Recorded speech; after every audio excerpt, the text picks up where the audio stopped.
Hi, this is part 3 of Tokyo Jazz Joints 5 Days in June. Enjoy.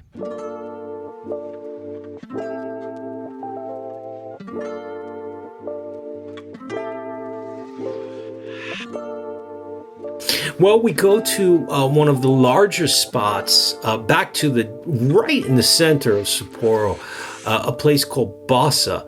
And what happened? We walked in, and this is, I think, the only time this has ever happened. Yeah. It was completely packed. I mean, like completely packed and rowdy. It was rammed. It was like rammed. it was like a bar where people were getting drunk and laughing and and having a great time. And a waitress. There's multiple waitresses in there. Again, unusual. One just says, "Oh, I can fit you in at the counter at the back near the window. It's kind of tight." And we were like, "Yeah, that's fine." Clearly, we were not thinking in right minds at the time, because if we had been, we would have declined the offer to sit there, because we would have realized right away there's no chance to get any pictures, Yeah. But we went and sat down, and I remember, okay, in addition to Imagine, so there's all these people who are quite rowdy, a lot of young people too, so not your usual jazz cafe crowd. And I remember thinking, and clearly I was a little drunk at the time. I was thinking, like, did we in the wrong place? did we make a mistake? And is Bossa no longer a jazz bar? But then looked up and saw the whole wall of records behind the counter leading to the kitchen. And again, they've got thousands of records there. And they were playing some pretty, up-tempo kind of hard bop, the kind of thing you'd listen to on a Friday night. But everything about the place was just strange.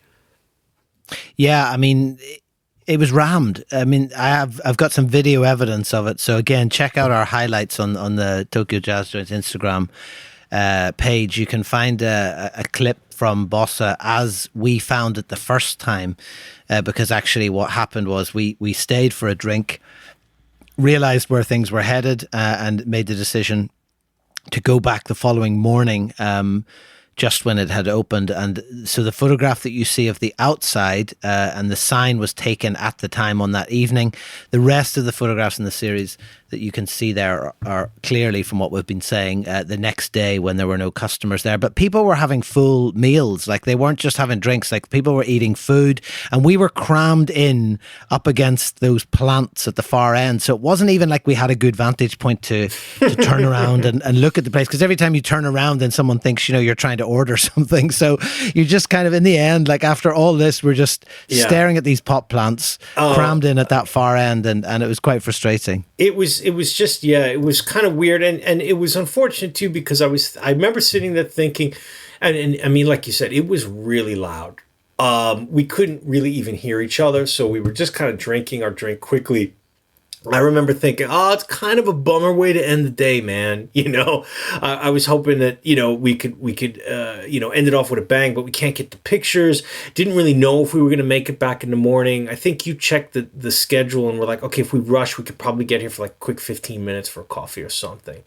And ended up getting to do that, which was that's lucky. What we did, I think. But also we did approach the owner, who, if I remember, had a very fetching toupee on at the time, and looked like he was a sort of an extra from a Shinjuku gangster film from the mid-60s. But he was, and this is not a criticism, was not in the slightest interest in what we were doing. And I think, not at all. On a busy Friday evening where there's all these customers and we're sort of humming and hawing, here's my business card, we're doing this project, he wasn't really interested. So we just got the message to give up, really. And it was a case of either steal the photos and annoy some people, maybe get thrown out, or just nip back in the morning. And of course, when we went back, it was completely empty. I mean, I think it was just open, but it was. We had a quick coffee. And I mean, we spent probably 10-15 minutes there, I guess. The next day, yeah? Yeah, the next day. Yeah. But, actually, a great spot, a great joint. Gorgeous, you can see, you got the sign outside. Look at it. It's beautiful. Bossa since 1971. You mentioned earlier in our, the kind of escalators that go to the underground passageways to walk in the city in the winter. So you've got that right there on the left.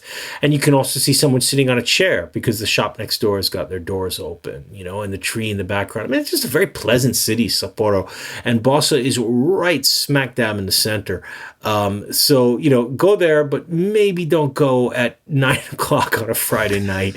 if you're going for the quiet jazz. Yeah, and I mean, we had no choice, did we? But this was in a fairly lively area of Sapporo, and it was jumping, and you can see from the sign as well, in the interest of reading the small print, not only is there no charge, which we've mentioned before is quite common in a lot of the places, but also for 2 hours you can drink as much as you want for about $20, approximately €20, and you can choose from a menu of 120 cocktails. So, it's that funny thing of like, we talk a lot about how this culture is diminishing, how it's disappearing, but here's a really good example of somewhere that's absolutely thriving, and by no means were all the people in there hardcore jazz heads and so on, but again, the business is thriving, they're making money, and it's likely to stay open for years. And so that can only be a good thing for this culture, albeit it's maybe not the romanticized and the really old school, faded version that we tend to prefer, I suppose, when we go into them. Well, look, you make your money on a Friday night, and then, you're still open in the afternoons where the jazz heads can come in. Yeah. I'm very happy we did not do that 2-hour deal, by the way. That wouldn't have gone well for me. Because as we're going to hear... You're not a big cocktail man at the best of times, are you? 120 would just be overwhelming. As we're going to hear, we leave Bossa, we stop and have a bite to eat. I remember we had a nice pizza. Hang on a minute. It's more than just we stopped to have a bite to eat, because this was the weirdest pizza I've ever had. I do not. Okay, I think at this point I may have been lagging because I do not have any notes in my diary about weird pizza.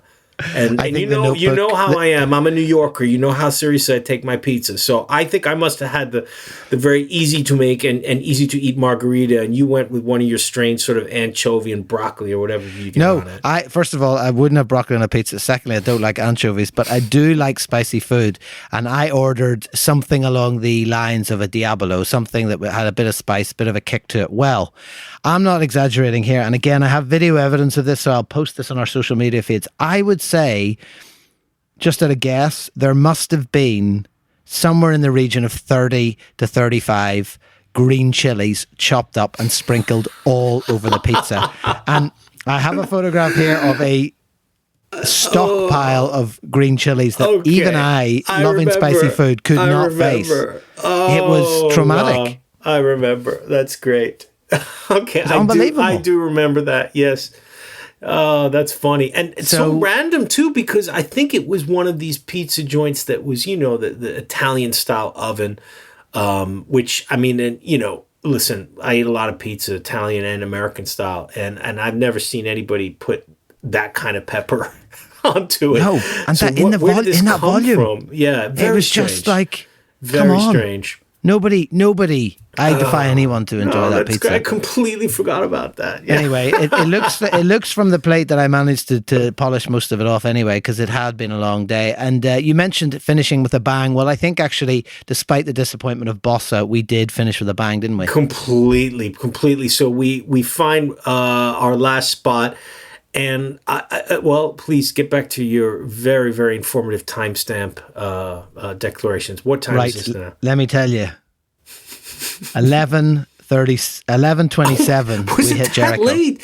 Jesus, I'm surprised I made it, man. 11. Okay, so no wonder. That explains a lot. So, okay, Jericho, basement joint, but again, we're really still in the center of Sapporo on a Friday night in the summertime. So the streets are packed. And what I do have in my notes about Jericho is it was just hard to even get down the steps because there was a whole crew of salarymen at the top of the stairs coming out of somewhere, all really drunk and being annoying, and it was hard to get around them. But we go down into Jericho, and what do we find? Well, it's even by jazz bar standards, it was really cramped, really, really cramped, and there was nobody in there. I mean, that was kind of strange, didn't you think? Yeah, I mean, it was absolutely empty, and like you say, cramped. But yet, even in that cramped space, the owner, of course, revealed that just to the left as you come in the doorway, there's a bed. So basically, he kind of more or less lives there. He serves customers when they're there, and then he sleeps the rest of the time. So I think you've got that it's open till 5 a.m. That's right. Which is amazing. It's open till 5 a.m. and it is, he even has occasional little live gigs in there, which I don't. I mean, well, we've stopped trying to wonder how they do it because we've been in even smaller places. But somehow you'll get in a small trio and a singer and about 10 or 15 customers packed in. But he was a great dude. I remember him talking and really, really digging our story. But at some point, I had to rest a little bit. And I lost track of the conversation, which you, I believe, did take some notes about, or did you forget that? Yeah, I mean, I think I mentioned this previously, but this was one of the classic examples of you just leaving me to it. So at that point, you just had enough, and so I started to wander around, take pictures, assuming that you would keep him, chatting and occupied. But no, suddenly I realized that I was also talking as I was photographing, and I looked across, and of course you were slumped on the counter once again. Not an uncommon sight, let's face it, over the last 5 years of the project. But no. He was justified on this day. Justified. Well, on this day, I mean, certainly more than others. But it was he was an absolute delight, and probably one of my favorite pictures from the whole project that I've taken is that one of him just.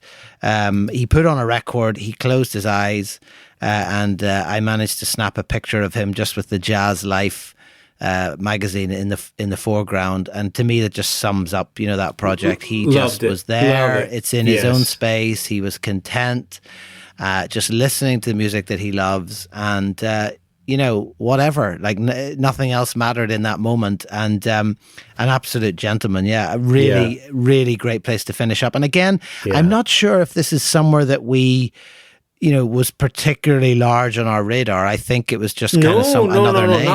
Not at all. I think we added a couple places and names, I guess we would say, like Rondo and Jericho, pretty late. It might have even just been a day or two before where one of us had just found, wait, there's one more place, but there's not much information. Two quick things in addition. Yes, absolutely wonderful guy, and I love that picture. Very glad we were there at night, so you did not order the curry gyoza, which is you can see in a vertical menu next to his head there. There's two food. If I hadn't just had that pizza, I might have gone for those. Thankfully, no curry gyoza. And the other on the thing, Capsule Hotel. Big mistake.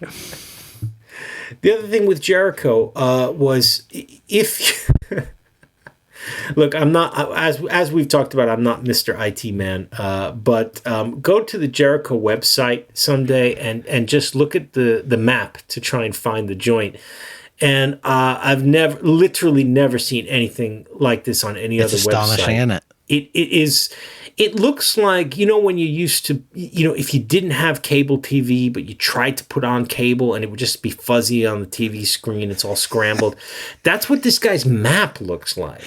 To me, it looks like it's been drawn by a child with fingerprints, just putting ink on their fingers.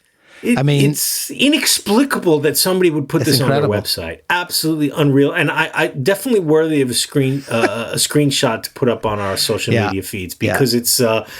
It is something else. The actual website itself, and it says there, of course, that he's been open since '83, is actually not that bad. Right, it's not the greatest website, but the map is really quite something compared to the rest of the website. So there we are, day one, and it was what a hell of a start, though, man. I mean, look at the amount of space we covered and the amount of joints that we got to. It was a pretty hectic day. What was the final count then in terms of 3, 6? So the final count is 1, 2, 3, 4, 5, 6, 7. Yes. It's not bad considering we started the morning at Haneda Airport. And, 7 joints in 2 cities, neither of which are remotely close to Tokyo. Pretty damn good. Yeah, and obviously then we had the luxury of the Soleil Spa Hotel to return to that evening. Pop yourself in your coffin, pull the little curtain over, watch a bit of TV till you fall asleep, and then wake up 3-4 hours later in an absolute panic because you think you've been buried alive. Then you realize it's just a capsule hotel. Yeah, I quite enjoyed it actually. Again, I've got some footage of that, so I'll pop that onto the social media feed when And this episode goes live. And then we're off to day 2. Day 2. So, day 2. Here we are at day 2. So you'll probably, hopefully, if you've heard day 1, that will make a lot more sense. Day 2, we started where we finished day 1, which of course was in the capital of Hokkaido, or better known as Sapporo City, up in the north, closer to many parts of Russia than it is to parts of Japan. It says in the notes there, James, that you were up respectably early for a relaxing onsen bath and breakfast. I was indeed. Wow. I very responsibly set my alarm. I woke up, I had a coffee, I had some breakfast, I took a nice soak, came out feeling mighty fine considering how long the day was previously. You, however, come running down in a disheveled state. Perhaps now I understand a little bit more based on the Diablo pizza that you ate the night before. Maybe there was some other delay action going on that morning that prevented you from coming down quickly. But anyway, after a quick hair comb, which you insisted on going to the mirror to do, because as we all know, you have perfect hair. Gotta have some standards. We race out of the place and we go to one of the few jazz kiseten in town that opens very early in the morning, and it's called Groovy. Can I just say, James, just before you get on to Groovy, in my defense, you did have a couple of hours sleep the previous day, not only on the plane, but the train, and also in some of the jazz places. So in my defense, I was definitely functioning on less sleep. So, the fact that I was up at all and had even the time and sense to comb my hair, I think speaks volumes for my level of stamina. Anyway, carry on, Groovy. Full respect. A short subway ride, walk through some more quiet streets. This is an early Saturday morning in the summertime in Sapporo. Just a beautiful, beautiful place to go for a morning walk, actually. I remember we walked by a very leafy park. Yet again, did not feel like the rest of urban Japan. And then we come across Groovy, which, we'll get more into this as we get into our journey. There are several Groovies in Japan, but this one, very, very unique. Feels much more like just your neighborhood cafe. Yeah. Than a jazz spot. And you can see that from sort of how the entrance looks, don't you think?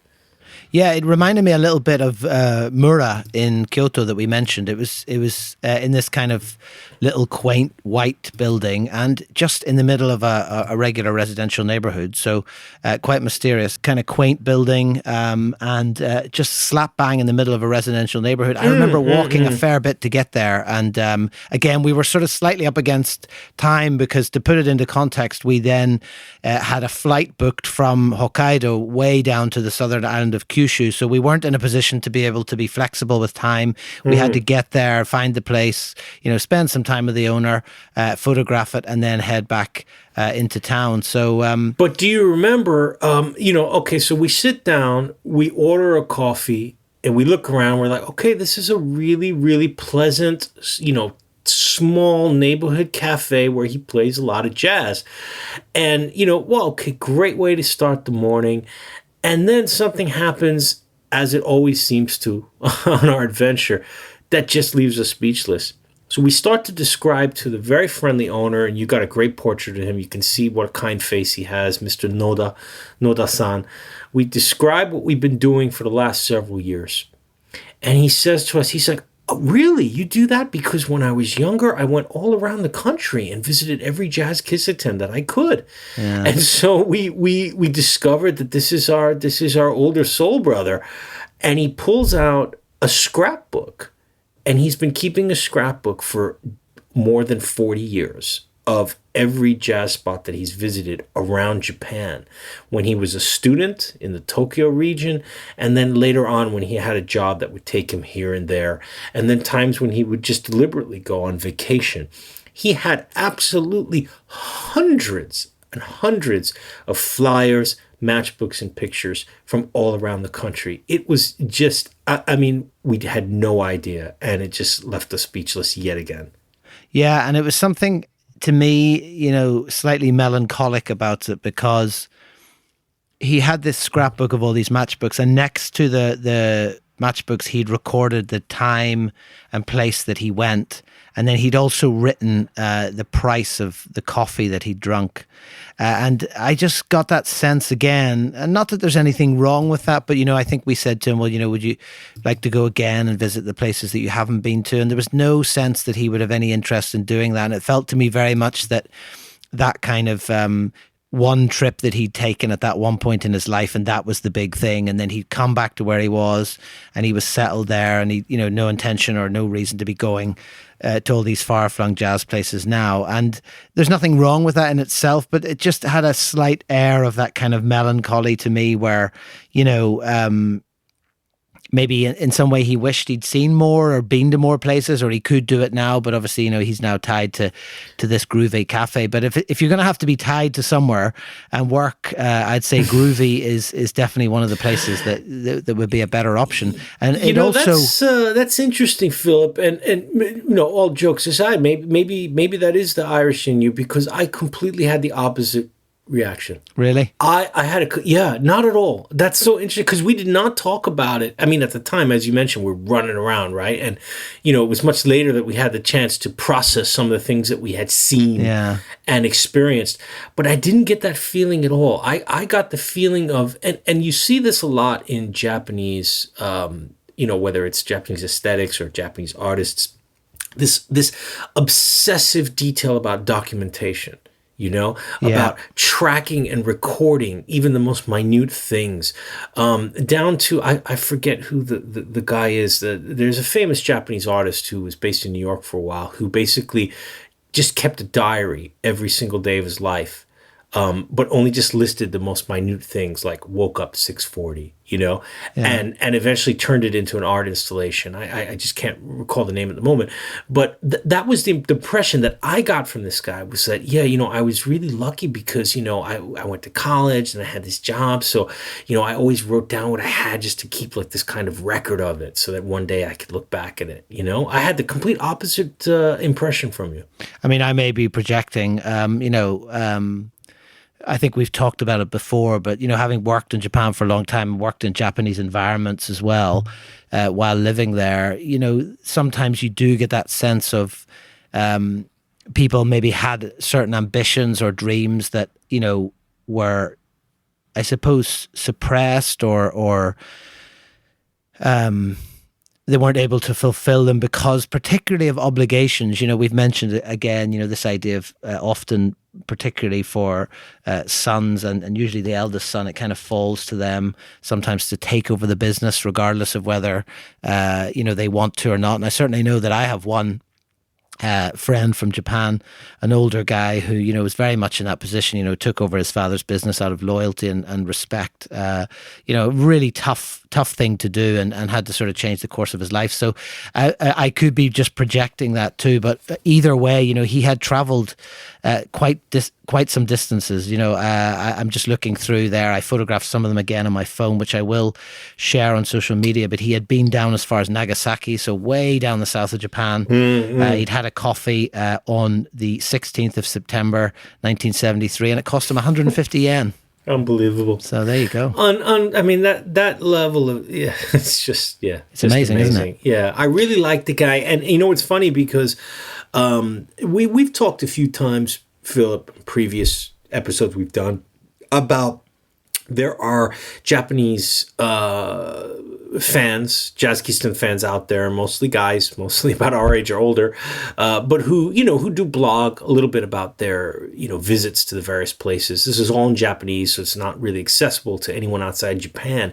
But several of those guys who I would follow on Twitter and etc.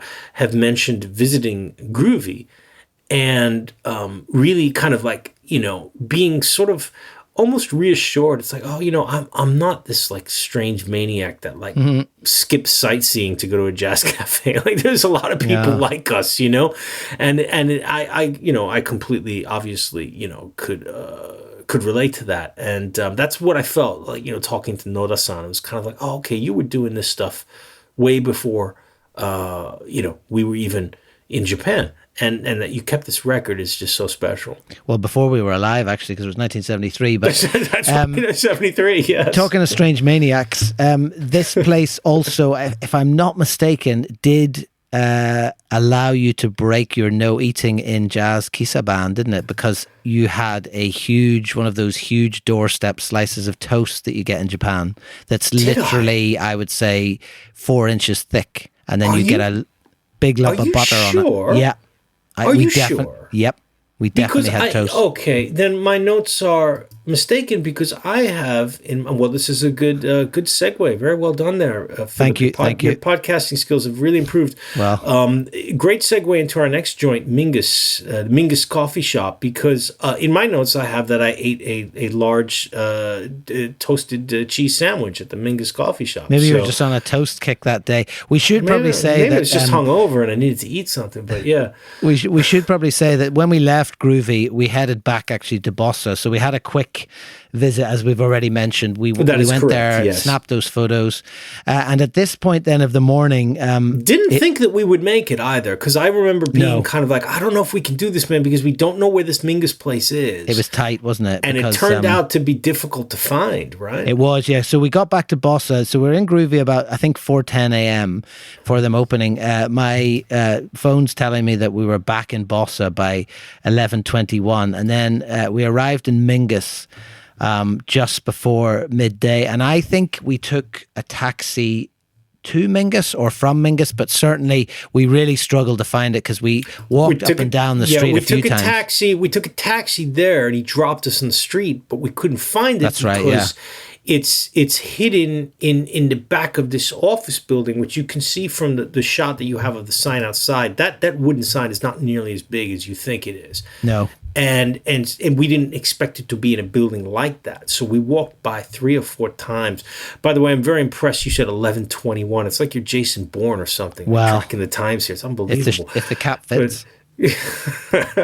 So yeah, it was strange. We actually, do you remember we had to call her? And it was kind of embarrassing because she was like, "Yeah, you're right there," and we're like, "Well, I don't. Where? But where?" And there was she kept saying, "No, you're right there. Like you just got to come in." And finally, we figured it out. And there was a rising sort of sense of panic at this point because I think obviously this was our last place in Sapporo, and then, as I've said, we had the flight booked. Now, flying and as people who are familiar with Japan will know, your flights are not delayed. Okay, you're not leaving from JFK, you know. But also, you know, flying domestically in Japan is almost as simple as just taking a train. I mean, you turn up, you fire through, so it's not often a big issue. There's a lot of flights going all over Japan domestically. They're very rarely full, so you can definitely push the time a little bit more than perhaps you would with like international flights. But either way, we the last thing we wanted was to miss the flight because, of course, obviously, then it would knock the whole trip out of sync. And everything, but we sat in Mingus. You clearly had your cheese toasted sandwich. It was really difficult to photograph in here, which is why there's only sadly 4 photographs on the website. And it's not even that it was a big place, but it was quite busy. It had a little outdoor balcony area as well, and it just didn't feel like the kind of place where someone was going to be comfortable with us photographing, particularly with customers in there. There were a lot of Saturday morning, coffee drinkers, and definitely that sort of balcony or patio actually had a nice view. You could see the main central park of Sapporo, which is a huge area where the ice festival is. And you could kind of see it from there. It reminded me very much of a kind of a New York style coffee shop, actually, except with the jazz, and you were able to get the speakers. Yeah. And I remember the young lady who ran the place, and she was really nice. She kind of laughed when we finally walked in. She's like, "Oh, you found it? Yeah, thank you. Sorry." But it's a strange place because it's on the 5th floor, like way in the back of this office building. You can imagine that space being an office at some point in the past. I'm not sure how the transition was made into a cafe. You know, as you mentioned, we didn't have time to really talk, but I really liked it, and you're definitely a place that you could go and sit on that balcony for a couple hours and have your brunch, on a Saturday or Sunday morning. And clearly the jazz is authentic with those speakers and being called Mingus. You're going to hear good music. So Yeah, and I think I pretended to be fiddling about with a suitcase just so that I could steal that photograph of the sound system. I remember that. Yes, more Jason Bourne type activity. Fantastic. Yes, I remember. Because I stood up at one point and you just like really like scolded me. James, sit down. And I was like, Jesus, okay. Oh, you're taking pictures. All right. Yeah, I mean, I think probably the huge camera in my hands should have been an indication of that. But anyway, I got that photograph at least, and I think there's enough there that gives a sense of the kind of place it was. It wasn't big, but very clean, very modern, and again, another good example of a more forward-looking place, which I'm sure, failing other pandemics and various natural disasters, will definitely keep going for a good long time. So it was good that we managed to, first of all, find it, and then just get it captured. I think I was fairly wired by this stage. This could have been like 3 coffees in, so I was getting quite jumpy. Same for me, and then we had to. Okay, so we raced to the airport. My notes drag a little bit here. All I have though is that we get on the plane. I do have nap written down, so I assume that was myself taking another nap. I mean, that's probably just a reminder to yourself. Not that you need reminding, but the original schedule, I think, says the flight is leaving at 2:30, and my timestamp would back that up because I've got something posted with one of those instruction cards of what you need to do in an emergency at around that time. But unfortunately, we could not fly direct. We had to go from Sapporo back to Tokyo. Well, it's the same direction, but we had to get off the plane and get another plane down to, and we went all the way, so we went from the way north to the southern tip of Kyushu Island. This is the last major city of the 4 major islands, excluding Okinawa, a wonderful town called Kagoshima. So by the time we get there, what time is it? You'd say about 6 p.m. at least. Well, right? I have got video evidence at 7:45 of you putting on your little raincoat that you brought especially with you to keep yourself safe in the rainy season.